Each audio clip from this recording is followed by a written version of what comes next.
Thanks, Ernie. And thanks for, this is your dummy, right? Yes, mine. Thank you for organising that, man. I'm not going to talk too much, just because you guys have been sitting for so long. So if any particular questions or anything regarding dummy, we do have a dummy here. Hey, bro, how you doing? We do have a dummy here, so if there's any specific stuff you want to know about the dummy, please come and ask me afterwards. You know, it takes about, just someone came to Hong Kong, did a private lesson, wanted to cover all the points that Qigong gave, because we were lucky because Qigong gave, for a 6-month period, he went through every single movement and he said, for this movement you should think about this. There's a principle behind it, but you know, you can get specific, and it took 3 hours to go through the whole dummy with that guy, so I'm not going to stand here for 3 hours and talk about it.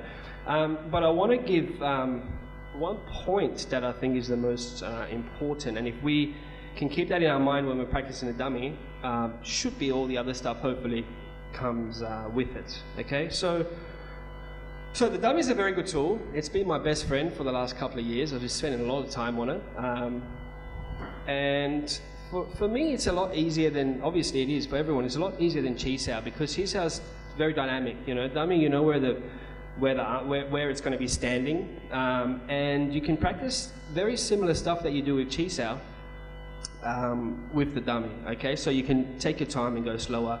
And I do recommend, can I get a show of hands of how many people actually are on the dummy? How many have done the dummy? Just so I know who I'm... Okay, so about 30%, if that. Okay, cool. I do recommend you guys get on the dummy, like if you do, of course, according to what the school that you're at and what your teacher says, but if you're training a lot, I think by the time you learn Cham Kyu for a while where you can move, I would recommend you can pick just one segment of the dummy and practice that. But yeah, of course, ask your teachers when you're ready. Okay, so what's the pinnacle for the ones that are doing the dummy? What's the ultimate goal of practicing the dummy form? Some answers, please. Yeah. Balance. Yeah.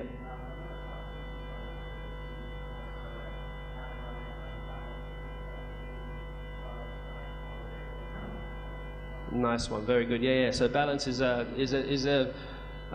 must in anything and everything that we do. If you want to get relaxation, you have to be balanced. The structural alignment that Sifu Peter was talking about, you know, that without balance you can't find that. So balance is a must to create a condition to be where we can say the Nim Tao condition. Yes, balance is very important. What else? What else? In particular with the dummy, what do you guys think? Just throw some answers out there to get you thinking. Footwork, yeah.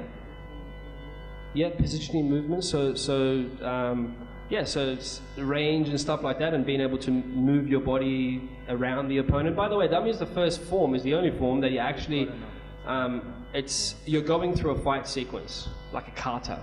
All the other forms, Sil Lim Tao, Cham Kyu, Bilji, you start to speed up. So it's related to fighting because it's maximum speed. But all the other forms, especially Sil Lim Tao, Cham Kyu, it's got nothing to do with fighting. Absolutely nothing. Qigong will always say that. They have to cultivate different stuff, different ideas, different, of course, a state, and then to be able to cultivate the ability for Cham Kyu to move from your center, etc., which I won't go into every form. But this is the first form, as written in Qigong's book as well, is that you're going through a fight scene, so it's like an opponent. Okay, so I reckon, my opinion, the most important thing for the dummy's practice is to be able to, once you have the condition from Sil Lim Tao, like you have the balance and the Nim Tao condition, the open condition, and you have the body movement from Cham Kyu, the ultimate goal is to be able to connect that condition, connect your mass to the mass of the dummy. That is, in my opinion, that's the ultimate goal in the dummy. That's what the ultimate goal in Chi Sao, and the ultimate goal in fighting. Ultimately, the connection is, and Qigong will talk about that a little bit. The idea of pointing or hurl, or you heard focus. Hurl, it means to point. I mean, I'm not a Canton speaker, but that's what it means, to point, to aim, things like that you can translate it to. But I think to connect for our lineage is, I think, a very good word to use. Because connection means that, because if you push, doesn't mean you're connecting to something, if you're pulling. But you can be very light, you can hold someone with 2 fingers, and as Qigong used to with 2 fingers, you know, grab someone's bicep, someone 100+ kilos. and just move them, just very lightly. And being at the back end of that, you don't feel like he's using that structural alignment, that, you know, just the biomechanics down to the floor and then levering it like that. He's just connecting to your mass, and you feel light. You feel like you have to move. Okay, so that's the ultimate thing, I think, for practicing this one. Okay, so we all know that, we agree to that. We all agree, but one thing that I think stops us from being able to achieve that is the way that one of the most common mistakes. What is the most common mistake in the dummy? Even the ones that don't do it, yeah, you're not allowed to speak. What's the most common mistake?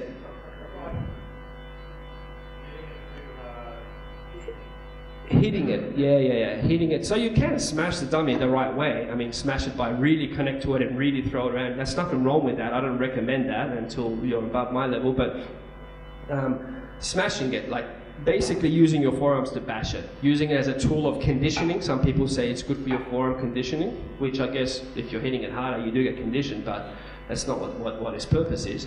And some people, you see, they use it as, you know, how to get around and stuff like that, which who's going to stand like that in a fight and let you get around? And that's also not about that, okay? It's just a tool.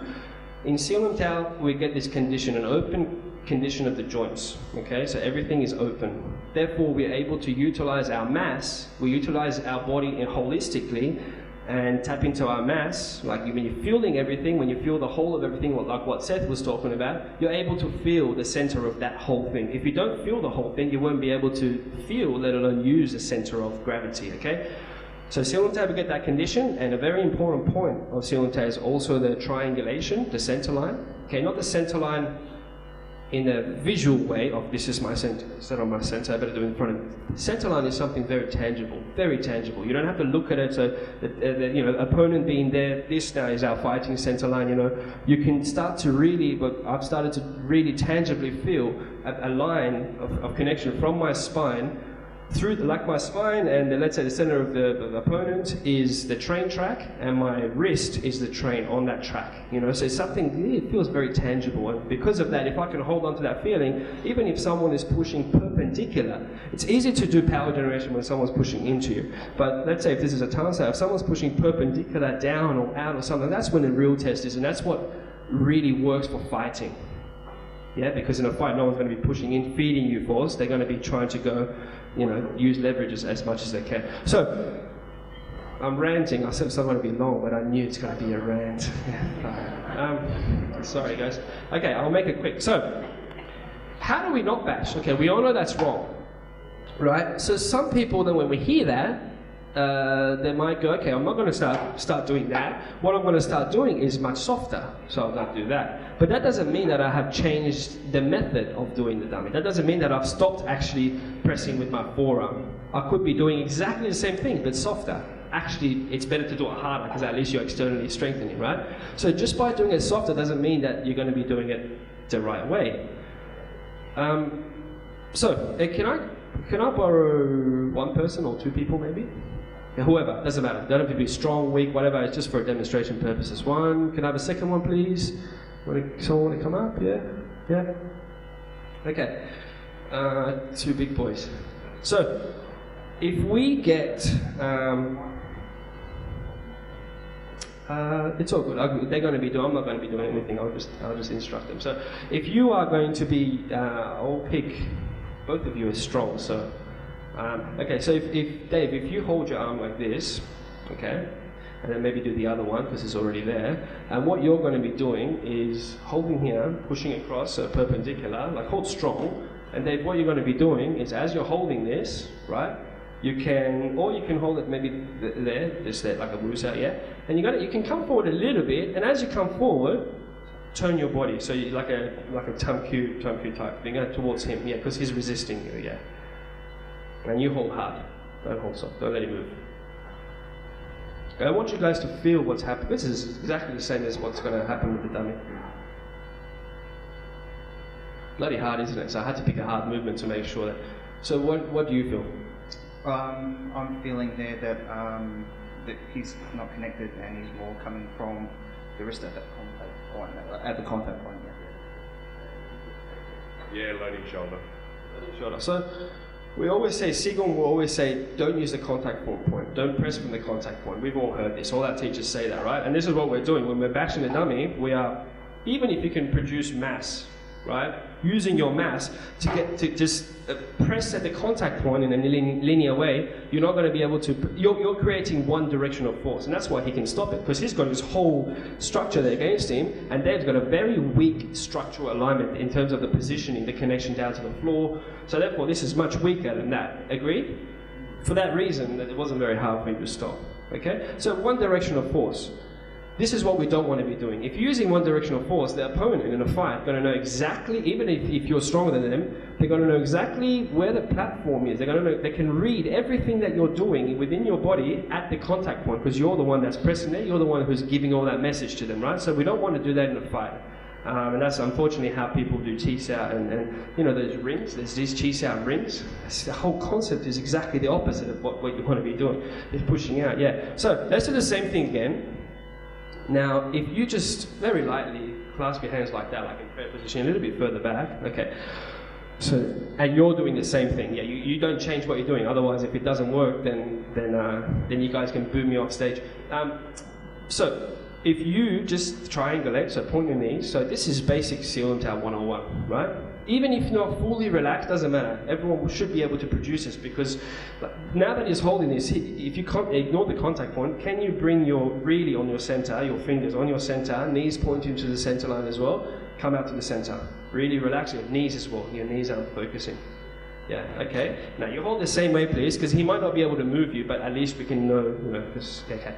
So now, as you're doing the same thing, you just want to follow through on your own center line. Don't care about him. So what you're going to be doing is going on your center line, but as you're doing that, you are turning your body. When you turn your body, don't care about him at all. So from here, at every point, you are still doing Sifu Nima. So if you stop here, it's always triangulating as you move. So no, you're already pushing out there. Yeah. So even with two hands, it's not very easy as soon as you start Cham Kyu. Imagine how hard the dummy is. So continue to come to that here. If I follow you, okay, turn your body, keep on your center, knees, everything coming on your center. Good. Turn your body, keep coming on your center, keep coming. So if you let go, your arm is coming on your own center.